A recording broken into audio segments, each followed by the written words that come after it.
Today on r/ProRevenge. Apple's holier-than-thou attitude is their undoing in court. A few disclosures before we begin. I was an Apple retail employee for 2 years and amicably resigned in favor of full-time, post-college employment several months before this unfolded. Additionally, the central issue of this post seems minor. I didn't want to change my password, so some may find this more appropriate for r/petty revenge. But as it involves an extensive court battle, I think r/ProRevenge is a better venue. Although the main issue will definitely make me look petty, it was the straw that broke the camel's back based on Apple's pompousness throughout the issue. About a year and a half ago, I was having issues with both my MacBook and iPhone and went on to schedule a Ingenious bar appointment. This used to be an easy task. You just went to the support site and scheduled one. But over time, Apple has foolishly attempted to reduce the load on the Ingenious bars by putting up various roadblocks to getting an appointment. I assume Angela has just decided that this is cheaper than hiring more staff, and that most of the customers are rabid enough to still buy Apple tech despite the blow this causes to decent customer service. After finally jumping through a number of hoops to get a Ingenious bar appointment, I'm prompted to enter my Apple ID and password. I'm told that since it's been 3 months, I need to change it, for what is now probably the 10th time since having that Apple ID. I can continue to use it on the App Store and iCloud and such, but if I want a service appointment, I must change it. Having gone through this for the last several times to get an appointment, I finally hit my wit's end, decided it's an unnecessary step to just get my products serviced, and escalate the matter through the BBB. Apple's initial response to the BBB is a form letter saying that I need to just change the password because it's in my best interests for security reasons, and that they won't make any exceptions. I respond again indicating that this is bad customer service and incongruent with the Apple Credo, customer service principles, that all employees are trained in. Their next response was that Apple considers this matter closed. I hate that response. It's corporate speak for "you're not worth our time anymore, go away." The BBB closed the case shortly thereafter. I do some research and determined that through my AppleCare Plus policy that I was paying for on both devices, there was actually no catch-all clause for why Apple could refuse to service the device. There were several exclusions, but arbitrary account security requirements were not part of them. I file suit in small claims court for replacement value of the laptop and phone. Here's where things got interesting. I show up to the court date, and the case is called. I come up to my podium, and at the defendant's podium appears the manager from the store I used to work at.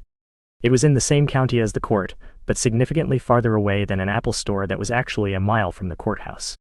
I never confirmed this, but I think Apple didn't pay attention to the details of the complaint on the form, just did a name lookup, and assumed that because I had previously worked at the store, that this was some employment dispute. The judge asks me to explain why I am suing, and in about a minute I'm able to concisely explain that Apple was putting up an unnecessary and extra contractual blockade to me getting a service appointment for my broken devices. So I was suing to replace the devices.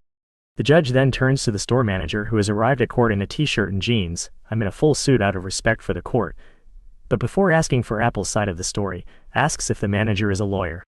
The manager says he is not. The judge says that my state's laws require that only a chief executive or registered agent can represent a company in court, or they have to hire a lawyer to remove it to a higher district court. The manager responds that he understands, but that he's happy to set up a Ingenious bar appointment right here, right now, at my convenience to get the products repaired. The judge deems this reasonable. We agree on a time for me to come into my old store for service, and the case is continued for 2 weeks out on the chance that things don't work out. I attend my appointment, and the technician is able to resolve all of my issues, and in addition, a senior Apple technician contacts me by email to indicate that he's overridden the password expiration requirement on my Apple ID, and I will never have to change it again. Cool deal. But I'm still out $60 for filing this court case to actually get things moving along. I appear for the continued court date, and the same manager appears again too. The docket is especially busy on this date, and we have a different judge who is slashing through cases, no nonsense. We're called, and I indicate that while we were able to resolve the problems with my equipment since the original trial, and am no longer seeking replacement value for my products, I should not have had to sue Apple to get this type of treatment that aligned with their contractual obligations to me as an AppleCare Plus customer, and believe that I should be awarded the $60 in court fees. The judge turns to the store manager and asks if he is a lawyer. Manager says no. Judge number 2 gives him the same spiel. Manager retorts that he still believes that the court fees shouldn't be Apple's responsibility because blah blah blah, and judge, pressed for time, turns to me and says, "I assume you don't want to have to come back here again for them to get a lawyer?" I say no, thinking that he's going to give me the full $60, but instead he says, "Okay, then you'll just split it so that we don't have to waste any more time on this. $30 to the plaintiff." According to my state's laws, a prevailing party gets all of their court costs. As such, I really disagree with the way the judge handled that, splitting it because he was in a hurry. I reach out to Apple's paralegal, who had emailed me right after the original trial to confirm that Genius bar appointment, cite the relevant law and say that the judge was pretty clearly in the wrong, and ask Apple to just cut me a check for the full $60.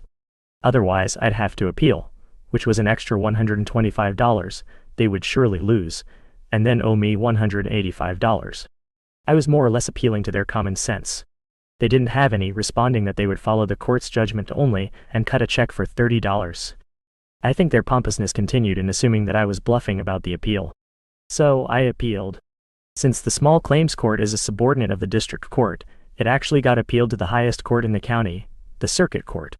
This is big boy court. No BS. I appear for my court date, and again the same manager shows up. Judge is a bouncy guy in a bow tie, clearly had his coffee and is pleasant to everyone. I present my case, that the lower court only awarded me partial costs, and the state law required that I get the entire amount since judgment was entered in my favor. Judge turns to the manager. Are you a lawyer? He says no, but he has a letter from Apple's chief legal counsel saying that it's okay with them that the manager represents them. The judge does not like this and his demeanor changes instantly. Apple does not decide what you can or cannot do in my courtroom. You need an attorney, so we'll probably need to continue this case. Judge turns to me. Do you object to a continuance for the defendant to get an attorney? I say yes, I do, Your Honor, because they've actually been told 3 times now that they need to have a lawyer, and they keep disrespecting this court by sending the same layman to argue on their behalf. Judge turns to the manager, and with a sarcastic grin and obviously fake it's out of my hands hand gesture says, Sorry.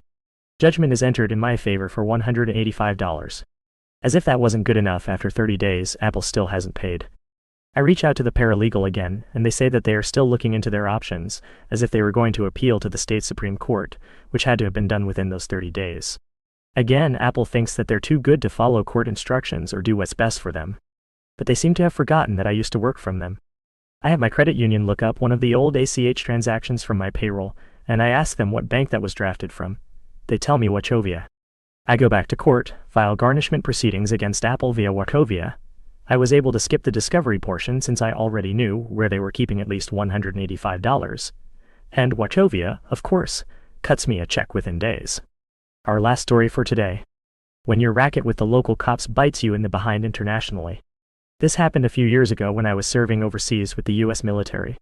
The location I was at was in a poorer area. There's a fair number of panhandlers, a lot of petty crime, and just people doing stupid crap. Well, one racket that goes on in this area, and apparently in other areas of the country too, is the local cops' incentives reporting vehicles with out-of-date inspection stickers. Apparently they give these people access to the inspection database if they think the sticker is fake or stolen, which actually does happen. If you drive a motorcycle, one of the things they tell you when you're in process is to keep the sticker in your wallet, and not on the vehicle, or else it'll just get peeled off. Anyway, what these people will do if they find a car with an out-of-date sticker, or if they run the plates and find it's out of date, they will jimmy the door open, steal every single thing out of the car, and leave a note that they've taken it to the police station. The idea is that you show up at the police station to get your stuff, and they force you to pay the fine for an overdue sticker, and then give you a deadline for an inspection, or else you'll get another fine. Well, I came out to my car one morning, and lo and behold, there was a note on my seat saying that all my stuff was at the local police station because my inspection sticker was fake and I had to go get it.